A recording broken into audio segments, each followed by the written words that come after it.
Dira ya Hope TV. Na msemaji wa serikali Isaac Mwaura amemtaka aliyekuwa Rais Uhuru Kenyatta kujiondoa katika siasa na kumpa nafasi Rais William Ruto kuongoza kwa utulivu. Akizungumza na wanahabari, Mwaura pia amepuuzilia mbali hatua ya gavana wa Murang'a Irungu Kang'ata kutangaza kuwa atatetea kiti chake mwaka 2027 kupitia tiketi ya chama cha UDA, akisema hatua hiyo haitaathiri chama hicho. Aidha, alisisitiza kuwa viongozi wengi bado wanaunga mkono UDA na kwamba chama hicho kitaendelea kuimarika. Kama rais ameweza kustaafu, ni vizuri awache kwamba yule ambaye yupo afanye kazi yake inavyofaa, ili kuwe na umoja, kuwe na utangamano, na kama kuna mambo yote ambayo pengine yanatokea, basi kunakuwa na mawasiliano.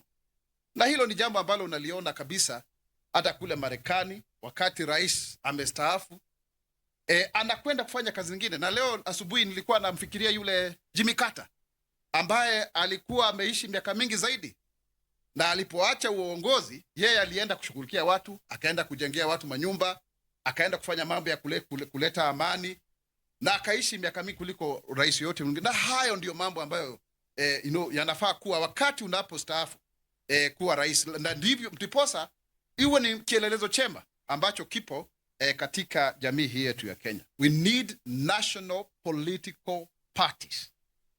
UDA remains to be so. UDA has a very firm grip in the mountain, and if you want to doubt that, look at the Mbere by-election. Didn't UDA win? So when you say that UDA does not have, politicians are allowed to make their personal decisions, and that is allowed, but it does not necessarily mean in any way that the political party, UDA, it doesn't have, the political party remains strong and will continue to strengthen it. In any case, we are the founders. I am a founder of UDA.